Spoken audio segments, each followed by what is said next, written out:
बढ़ते आगे, भानुप्रतापपुर उपचुनाव में आदिवासी समाज द्वारा गांव-गांव में अपने प्रत्याशी को वोट दिलाने की शपथ दिलवाने का मामला तूल पकड़ते जा रहा है और इस मामले पर बीजेपी ने भी आपत्ति जताई है। बीजेपी ने प्रदेश महामंत्री ओपी चौधरी और पूर्व विधायक देवलाल दुग्गा ने भानुप्रतापपुर में प्रेस कॉन्फ्रेंस की और आपको बता दें कि उन्होंने कहा कि राजनीतिक मामलों में समाज को स्वतंत्र होना चाहिए।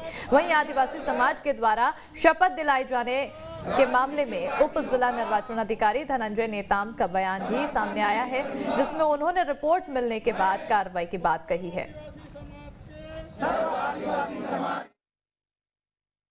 हमारे कुछ आदिवासी समाज के भाई लोग शपथ करवा रहे हैं कि इसको वोट देना, उसको ना वोट देना, हमको वोट देना।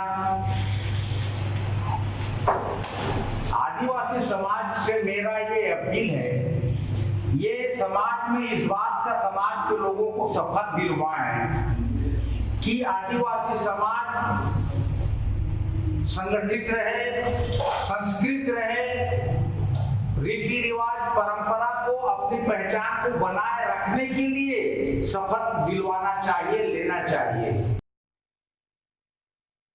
जो वीडियो अगर आई है उनको संबंधित जो एसडीएम है उनको सौंप दिया गया है और वो उन पे जो भी कानूनी कार्रवाई है वो करते हुए हमको जिला निर्वाचन को अवगत कराएंगे। इसमें देखिए, इसमें वस्तु स्थिति तब तो क्लियर होगी कि उसमें क्या क्या बोल रहे हैं।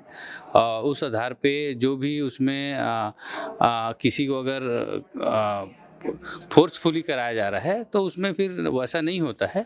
तो इसके लिए पहले तो तथ्य सामने आ जाए, उसके बाद जो भी कार्रवाई वो करेंगे। और छत्तीसगढ़ सरकार केंद्र सरकार से अपने हिस्से की राशि को लेकर लगातार डिमांड करती नजर आ रही है और एक बार फिर सीएम बघेल ने केंद्रीय वित्त मंत्री निर्मला सीतारमण के सामने जीएसटी की बची हुई राशि देने की मांग की है। इसके अलावा भी सीएम ने कई मांगे रखी है, वहीं विपक्ष से बेवजह की डिमांड बता रहा है।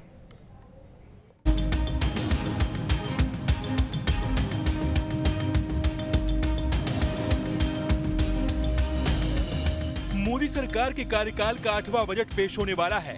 इसी के मद्देनजर केंद्रीय वित्त मंत्री निर्मला सीतारमण ने सभी राज्यों और केंद्र शासित प्रदेशों के वित्त मंत्रियों के साथ दिल्ली में बैठक की। इस बैठक में छत्तीसगढ़ के सीएम बघेल भी शामिल हुए और एक बार फिर सीएम बघेल ने जोर शोर से छत्तीसगढ़ से जुड़ी मांगों को केंद्रीय वित्त मंत्री के सामने रखा।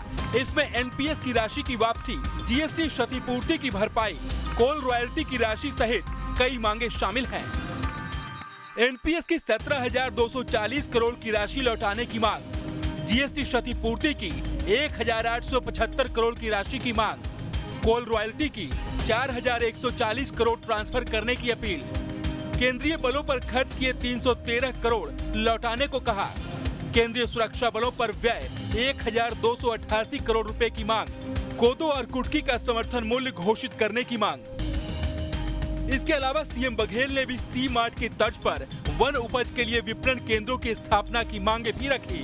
साथ ही धान बारदाने की आवश्यकता पर भी चर्चा की। बैठक में सीएम भूपेश बघेल ने आम बजट 2023-24 को लेकर कई प्रस्ताव और सुझाव भी दिए। छत्तीसगढ़ को कोल की रॉयल्टी, माइनिंग का सेज, जीएसटी की क्षतिपूर्ति और जीएसटी का छत्तीसगढ़ का हिस्सा, ये चारों मिलाकर के लगभग 20,000 करोड़ रुपए से ऊपर होता है। इसके अलावा जो पुरानी पेंशन योजना हम लागू किए जिसमें हमारे पेंशनर्स के साथ 17,000 करोड़ रुपए की राशि हमको मिलना है, ये राशि तो छत्तीसगढ़ की सरकार का और छत्तीसगढ़ की कर्मचारियों का और छत्तीसगढ़ की जनता का हमारा हिस्सा है। इसके अतिरिक्त अगर केंद्र सरकार कोई राशि देना चाहे तो एक अलग बात है। सीएम बघेल की मांगों पर छत्तीसगढ़ बीजेपी ने असहमति जताई है। बीजेपी का कहना है बघेल सरकार केंद्र से बेवजह की डिमांड कर रही है, जबकि जीएसटी क्षतिपूर्ति के लिए छत्तीसगढ़ को सॉफ्ट लोन की रियायत दी गई है। जीएसटी की यदि कोई बकाया है तो राज्य में उसको मिलना चाहिए, लेकिन ये भी केंद्र सरकार ने व्यवस्था दी थी कि अभी आप सॉफ्ट लोन भी ले सकते हैं जब तक आपको नहीं मिलता है। तो आप कुछ भी बोल देंगे उसको केंद्र सरकार पूरा करे। आप पुरानी पेंशन स्कीम हम बहाल करेंगे, इसको देश भर में आप राजनीतिक मुद्दा बना रहे हैं, खास करके कांग्रेस शासित या जहां कांग्रेस चुनाव लड़ रही इसको वही बोल रहे हैं। यह पहला मौका नहीं है जब बघेल सरकार केंद्र से अपनी डिमांड को लेकर मुखर हुई है। सीएम बघेल पहले भी ये सारी मांगे केंद्र सरकार के सामने रख चुके हैं, लेकिन छत्तीसगढ़ सरकार की ये डिमांड पॉलिटिक्स में उलझी नजर आ रही है। रायपुर से अंकुश शर्मा के साथ टीम न्यूज स्टेट।